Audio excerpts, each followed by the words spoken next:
Welcome back, legends. In this video, we're going to tell you 5 things that you need to know before you get to Colombia. More specifically, 5 things that you shouldn't do, 5 things to avoid. In this video, we're not going to talk about safety at all. We're going to keep that for a separate video. This is more how to interact with Colombians on a day-to-day level to get the most out of your relationships with Colombians. The first one is one that's kind of funny, and I still don't understand the reason for this. If you're ever taken a taxi or an Uber in Colombia, if you close the door normally, like you would in your country, not even slamming it, just at a normal pace, the driver may get extremely mad and start yelling at you, "Don't slam the door." What's that all about?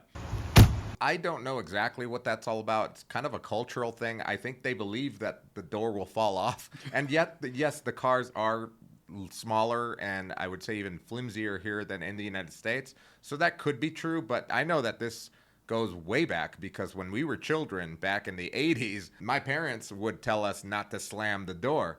So I don't know if it's just because the cars are flimsier and they truly believe that the door is going to break off, but it could also be just a matter of respect. If someone comes to your house and slams your door in your house, you feel like you're being disrespected. So that could be the case. I don't know. If you guys know in the comments, let us know what you think about slamming the door. Yeah. And I've seen it so many times because I live in Manila where there's a lot of tourists and stuff, and someone will get out of a car and they don't even think about it. They just go like that and it just goes boom. And it's like, even I'm like, damn, but why are you so mad at it? But it's something that definitely happens and you obviously don't want to piss people off. So yeah, definitely watch out for that. That's a big one. And the next one would be, and this applies to safety, but also getting taken advantage of when it comes to paying prices for things.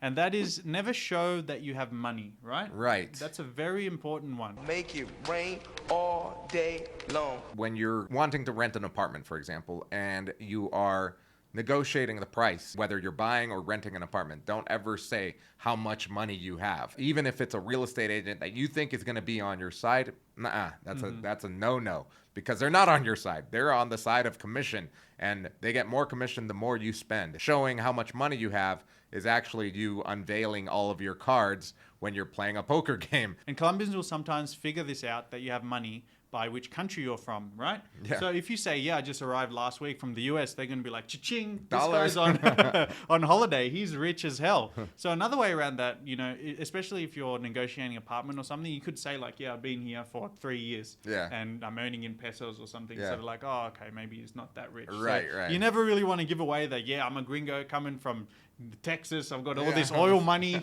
whatever, So number 3 on the list is one that everybody who's making Colombian friends or even dating in Colombia is really going to want to know. It's that if Colombians make a plan with someone, that's like optional that they actually show up. Is she going to turn up? Is she not going to turn up? If you make a plan with someone on Wednesday, hey, let's hang out on Saturday, you can't go there and expect them to show up. Nope. They need to be given constant reminders in the days leading up. And even if you're meeting hours, if you're meeting at say noon on a Saturday, I personally would text them at like 11 and say, hey, are you on the way? Are we still meeting up? What's going on? And many times they said, actually, I got to do something else. Yeah, or I can't. It's just like a very last minute grandma thing. died. Your grandma died or something, So many grandmas die in Colombia daily. Yeah, they got like 30 grandmas each. So one thing to avoid is taking a Colombian's word for it when they say, hey, I'm going to hang out with you at this time, at this day.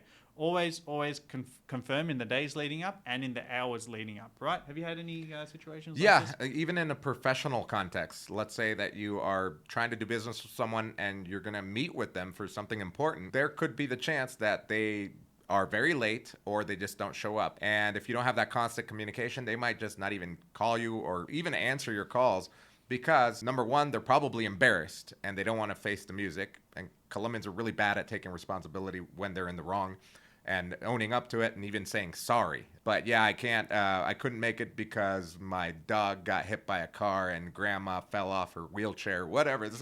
You'll have stories for days. It's happened to me multiple times to the point where if someone does it for me, especially in a professional context, I just block them immediately and go find someone else because if they showed that on their first meeting for something important, then why would I want to do business with that person? But on a personal level, let's say dating, which happens a lot, again, I treat it the same way. If someone disrespects me like that and makes me waste my time and get my hopes up, I just block them and just move on to the next. There's so many people out here. This whole time thing, you just have to get used to it and move on. Really watch out for that. If you spend more than a month in Colombia, you're definitely going to face this at some point, and you're going to wonder, oh my God, what the hell is going on? This is horrible, but that's just how they are. Yeah.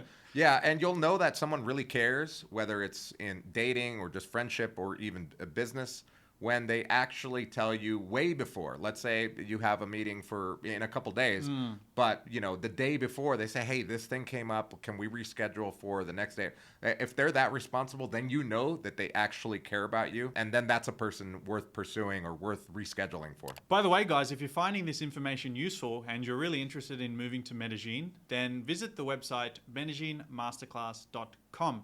There, you can sign up to receive our free Moving to Medellin checklist. You mentioned a very interesting thing, Andrew, about Colombians not taking responsibility, and that's a great segue into number 4 on this list, which is, if you want to complain about service, this is probably not the country for you. I'd like to speak to the manager. Yeah, it's hard to be a Karen in Colombia, because they just don't care. They'll give you a million excuses. They're not going to apologize. Probably won't get a refund wherever it is that you're complaining for. Chance. It's not like in the United States where you have the Constitution to let you be the dumbass that you want to be and be a Karen. And even if you tell them like, hey, I'm going to give you a bad review or whatever, they don't give a shit. That review. They won't care.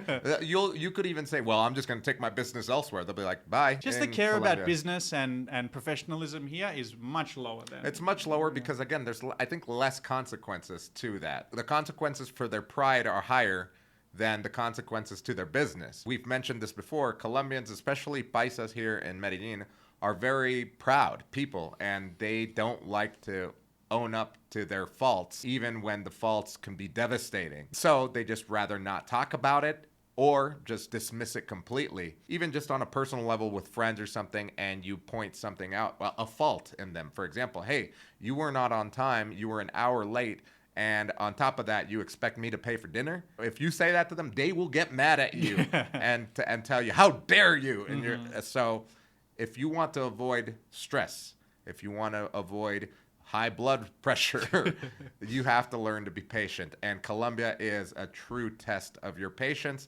And it's only going to work for you to better yourself. For me, I found that my tolerance and my patience has gone through the roof. I can tolerate pretty much anything that comes at me outside of Colombia because I've experienced a lot of things that would probably drive me nuts when I was living in the United States. My girlfriend and I probably experience this once a week, and we laugh about it. We say, let it go because it's Colombia, and we're like, whatever. And your girlfriend's Colombian. And she's Colombian. She lived in the States for 5 years when she studied, so she understands the different cultures. Okay. But she is Colombian, and even she says, yeah, like, this is horrible service, but we just let it go because it's Colombia and they suck here.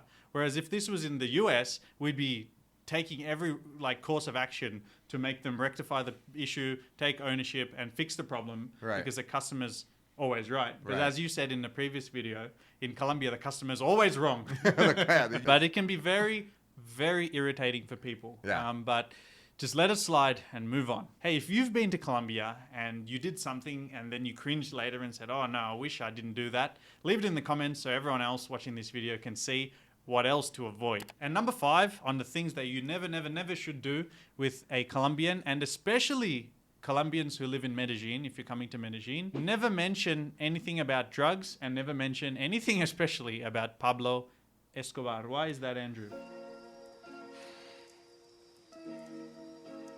I equate it to going to Germany and talking about, Hitler or the Holocaust or making a joke of it, because you shouldn't do that ever. And that's the way Colombians look at it, because Pablo Escobar, even though he's romanticized, even in Colombian Netflix shows, but even now worldwide, you see what you see on these shows and on TV, but the reality is that a lot of these people lived through that. Yeah. And somehow, some way, they might have been affected by the violence that happened here, the insecurity that happened here. So mentioning it brings them back to a time that wasn't so pleasant. So basically anyone your age and over lived through that period. Yeah, anyone that's where bombs were going off in the street. Yeah, people were dying. Scared to just hang out in front of their house because they might get murdered. Exactly. So making light of that or making jokes about cocaine and stuff like that, again, Colombians are very proud, and there are so many beautiful things about the country that mentioning that as your number one reason for interest in their country or in their culture would be disrespectful to someone here in Colombia. It would be like a Colombian going to the US, jumping in a taxi and be like, oh, you guys shoot each other here. Oh, that's funny. Yeah. It'd be like, hey, I'm not going to send my kids to school here because he might get killed, right? Yeah, exactly. Think how offensive that is. Yeah, that would be pretty offensive. Yeah, or I'm not working in that building because I don't want planes crashing into it. Well, exactly.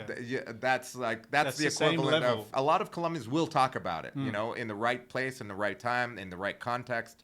But for example, if it's like something where you're just meeting a person for the first time and there is no context, you could stay away from that. But that being said, check out this video where we talk about many other mistakes that we've made personally in Colombia that you should know about.